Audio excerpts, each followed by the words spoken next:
Thank you for tuning in, folks. It is I, Mr. A, for the Double RT Boxing Show, the Ready Talk Boxing Show.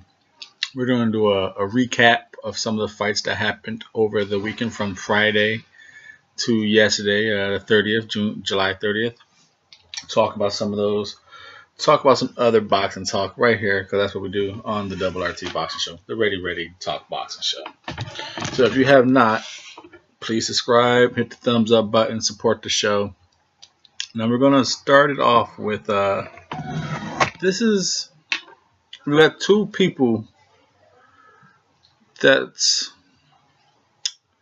climbing the rankings. Well, one has climbed and one is climbing. Two different weight classes, 140, 147, and we're talking about we'll go with 140 first, since they're the smaller guys. We'll go with them, and we're talking about Jack Catterall. Now, he had a Tyrone McKinney quick little fill-in fight. He filled in for Philip. He filled in for Philip. Now, that fight was interesting. You know, on the prediction right here on Double RT Boxing, we picked Jack to win this fight. But the end had he let Tyrone back in that fight. You know, he was dropping him vicious with some right hands. The height difference was humongous, but you know, Jack Catterall was able to time the lazy jab of Tyrone. I believe he dropped him in the, I want to say, second round, but he hit him while he was down, so it wasn't ruled a knockdown, which I don't get. To me, it should have been just a point deducted. It should have been like a 10-9 round instead of being a 9-8 round, because he later knocked him down again in that same round right before the bell ended. So it should have been a 9-7 round, but the first knockdown was never ruled a knockdown, so it was a 9-8 round. And he just kept timing him with I believe it was the right or the left. I forgot what it was the right or the left, but he just kept timing Tyrone. But eventually, I'm just kind of learning on to Jack Catterall. And then I guess the word of him, he's a one-motor guy. And he allowed Tyrone to get back in it. You know, the crowd was pumping him up. He's all bloody, but he's using his height, jabbing him around.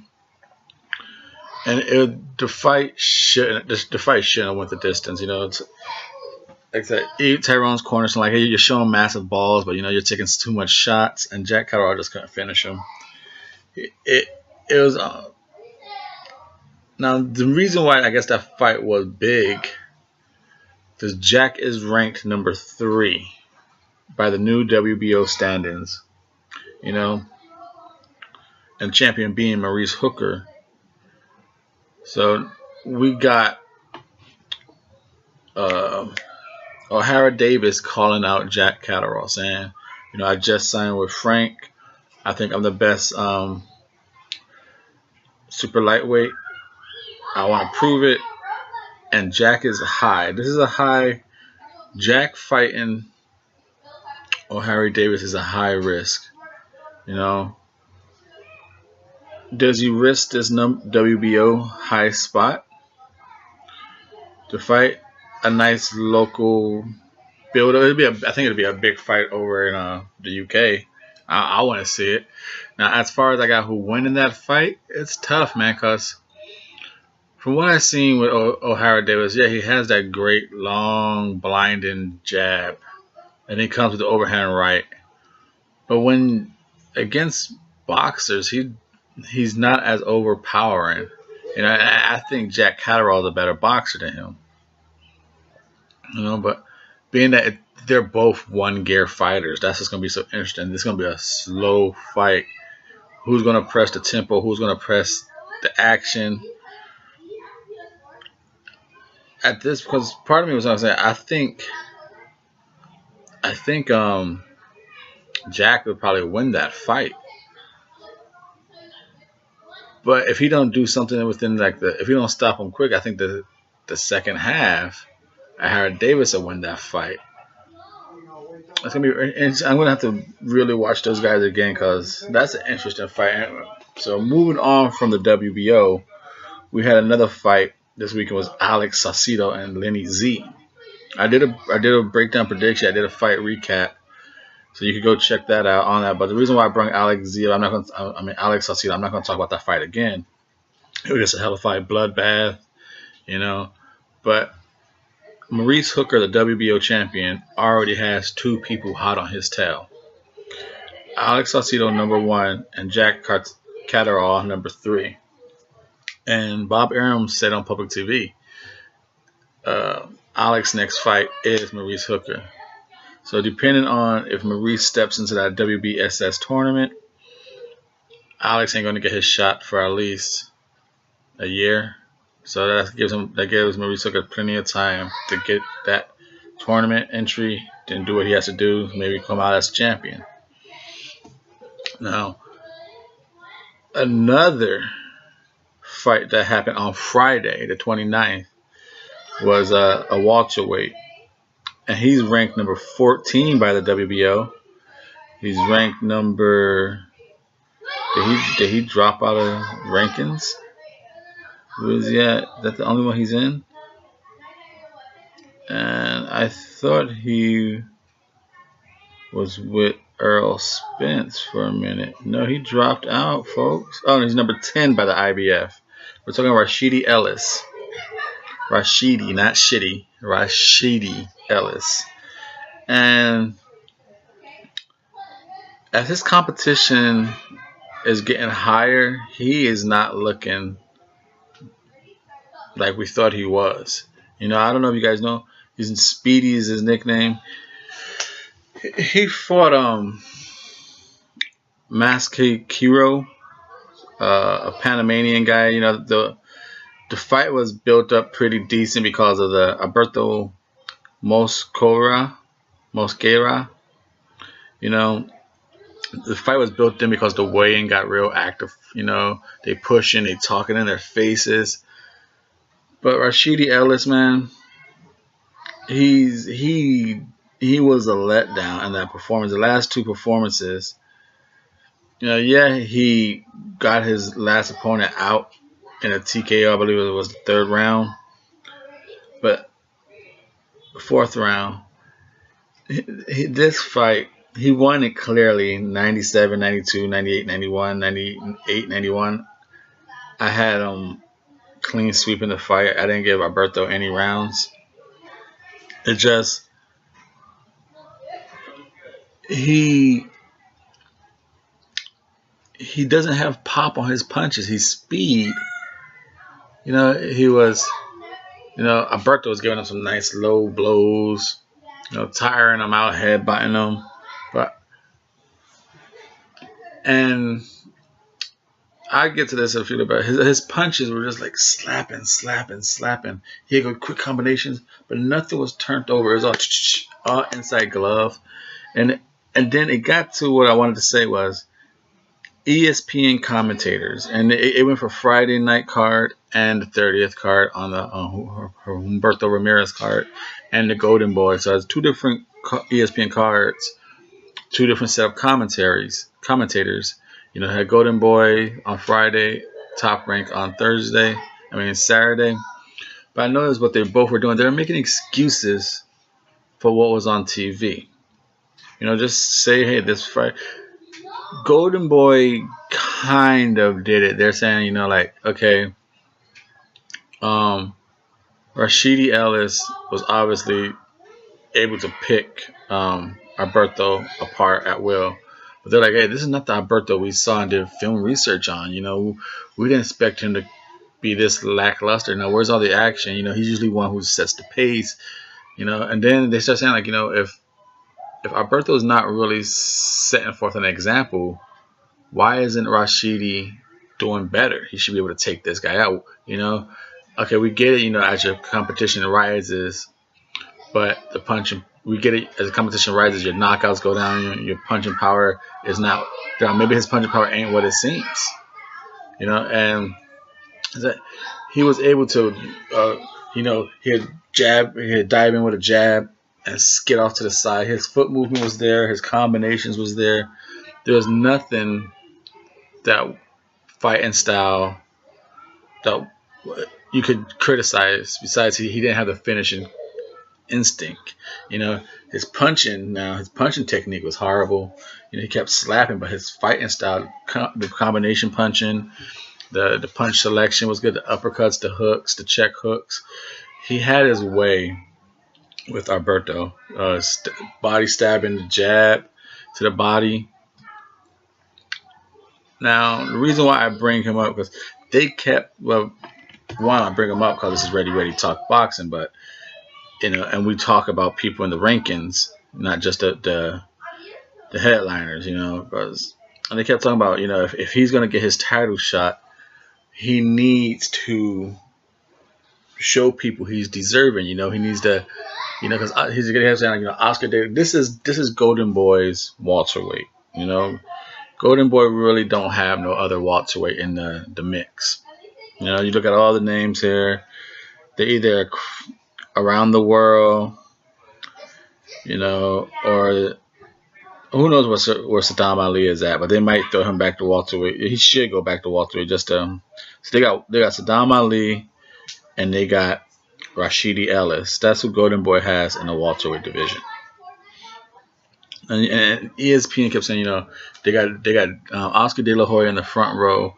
He's headlining ESPN.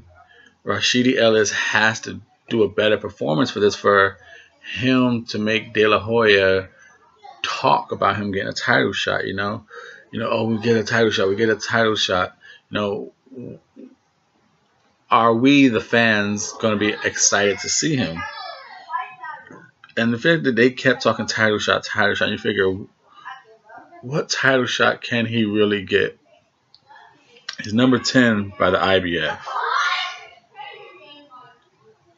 Errol Spence is always talking about big names, so I don't see Errol Spence taking him on as a voluntary.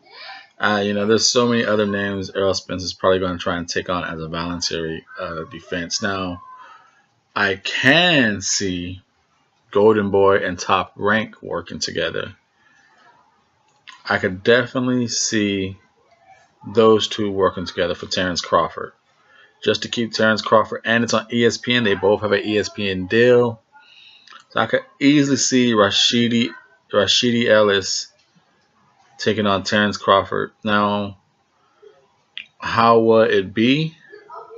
Okay, you figure Terrence Crawford's first fight is a voluntary because he beat the champion. So his first defense is going to be a voluntary. A lot of people are thinking it's going to be Jose Benavidez. But the thing is, unless Bob Arum has a great connection with the WBO, Jose Benavidez is only ranked in the WBA. He's nowhere ranked anywhere else in the foreign sanctioned bodies. So how will Terrence Crawford be able to fight Jose Benavidez?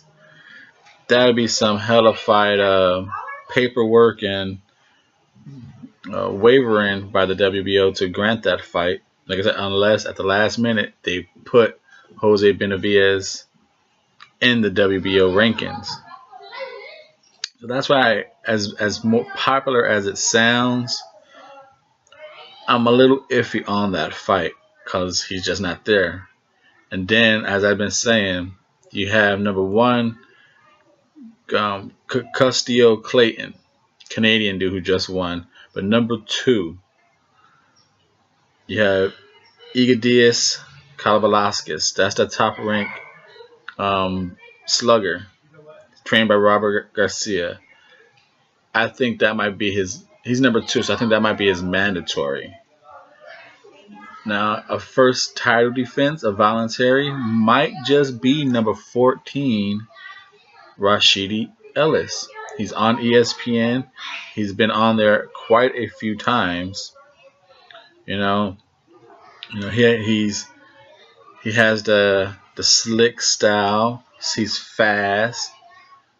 So it might be a matchup. And they kept saying, Rashidi Ellis, he's going to get they kept talking about it like they knew maybe perhaps it might be in the works. Oh, and how's he gonna get a title shot? How's he gonna get a title shot? Oh, when he gets his title shot coming up, and they kept saying, this is the perfect opportunity for him to get title shot because in the world of today of cherry picking, that's what they said. The champions fight the bottom half of the organizations, not the top three. Unless they're mandatory, they're gonna fight the bottom half. Those were their exact words. And where is Rashidi Ellis at? On the bottom half. And I'm saying, so I won't be surprised if we see a Golden Boy top rank collaboration. The promotion companies, they collaborate on their lower tier fighters, no problem. And they're both on ESPN, so that's gonna be an easy network deal. ESPN wants Terrence Crawford on as much as possible. And Rashidi Ellis and Terrence Crawford just might be the match we get, folks. You heard it first here, right here on Double RT Boxing with Mr.A. It's a high possibility. And then other news in the 147. Other news in the 147 was King Khan. King Khan. He's officially announced his second comeback fight, and it's taken the internet by storm. It has gotten lots and lots of shit news. It's taking on number 10, WBA, Samuel Vargas. Now, I can understand why it's being shitted on. I really can. And I think any boxing fan understands why. It seems like it's a step backwards for Amir Khan. Take on Samuel Vargas. But at least I can say he's doing. See, this is what's the difference between the Double RT Boxing Show and other shows out there. Those shows, they give great information, great insight, great opinionated stories. But we look a little beyond just our opinions and we actually talk boxing. We always say we want people to fight the best. Best fight the best. Mr.A agrees. We want the best to fight the best. But you can't just fight the best. Don't we always want to see people earn those shots?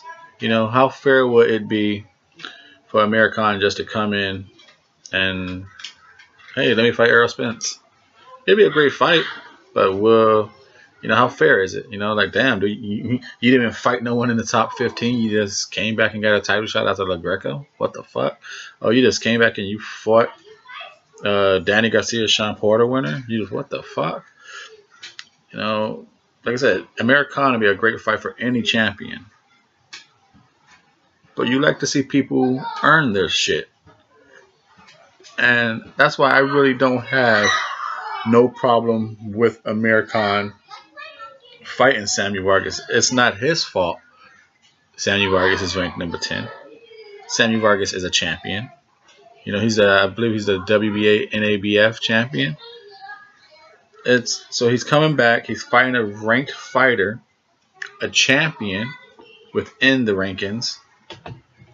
How else do you get to the promised land? You got to walk through the valleys and stuff. Is it going to be valleys of death? Is Samuel Vargas going to do anything to Amir Khan? Most people are probably saying not. Amir Khan should spark this guy out of here. Now, and they're saying this eliminator. Khan is asking for it, and Eddie Hearn is asking the WBA to make this an eliminator for the winner of Lucas Matisse and Manny Pacquiao. Now, I could kind of see that happening because Eddie Hearn got some great pull, great connections with the WBA. We could talk about how the Klitschko-Joshua fight happened and Luis Ortiz got pushed to the side. Then when it was time for Luis Ortiz to come back, he got suspended. And IBF ordered Rocky Fielding and Caleb Plant to all sign. Eddie Hearn got Rocky filled in a WBA title shot with Tyrone Zug. So Eddie Hearn definitely has, this Povetkin thing, all this push aside with the WBA. He has a nice partnership with the WBA. Just like Bob Arum has a nice partnership with the WBO, Don King has a partnership with the WBC.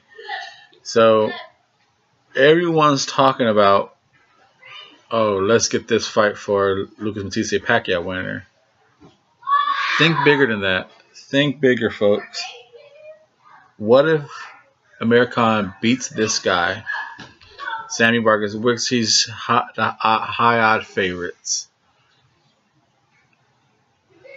And what if Eddie Hearns gets some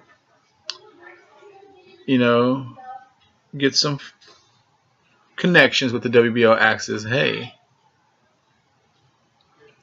And he does fight Lucas Matisse Pacquiao winner. He wins that. Mandatory for Keith Thurman. Khan. Thurman's been calling him out. Even if he don't fight Lucas Matisse and Pacquiao winner, he just beats Sammy Vargas and gets that WBA and ABF title. Wow. That leaves a Keith Thurman and Amir Khan fight on the table, folks. Can you... Amir Khan will definitely take that fight. Keith Thurman would definitely take that fight, even on his and being that it's a comeback, that'd be a nice fight. Keith Thurman taking one fight properly, maybe two, catch up to where Amir Khan is and fight Amir Khan. Keith Thurman and Amir Khan, that'd be fucking great. I'm just trying to say, don't be surprised, folks. Don't be surprised if we hear that talk rumbling around, because I still think Keith Thurman's going to come back. He like I said, all the internet things I see out there is Keith Thurman's going back August 4th.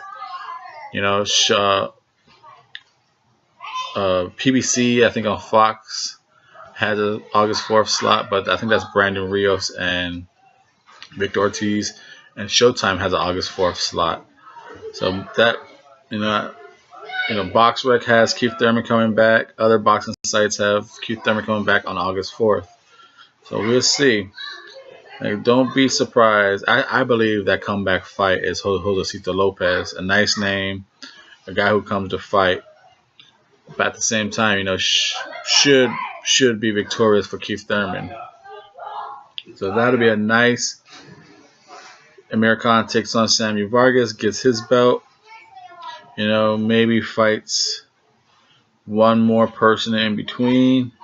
Keith Thurman comes back August 4th, fights one more person by the end of the year, and then maybe by the 2019, you got Amir Khan and Keith Thurman. Can that really be, folks? Can that be? I would like to think so.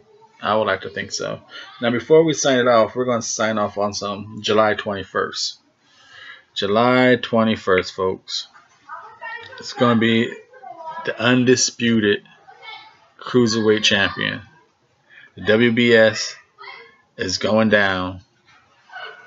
And you got Usnik taking on Gasov on the 21st in Russia. They're saying it's a hot ticket. 7,000 tickets are already sold.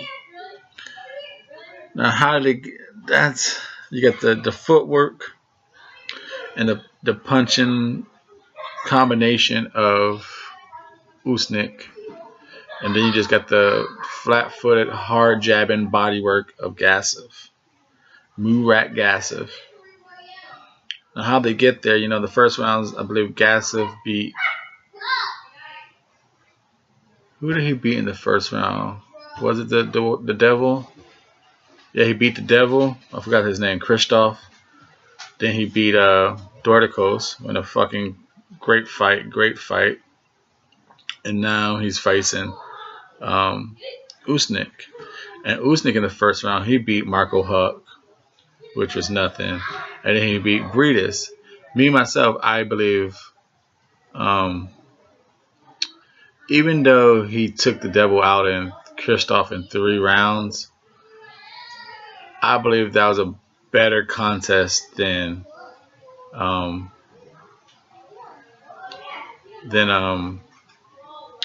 what is it? A better contest showing than Marco Huck. You know, Marco Huck is just he didn't have no right being in that tournament. He got in there just because of name right, history, past. Now that fight is going to be a hell of a fight. An undercard, on that undercard, you have Cecilia Brækhus making her debut in Russia against Ina. I can't pronounce that lady's name. Ina Savalao something. We're gonna call this Ina. Now everyone's talking about, Cecilia Brækhus went down her first time against Callie Reyes.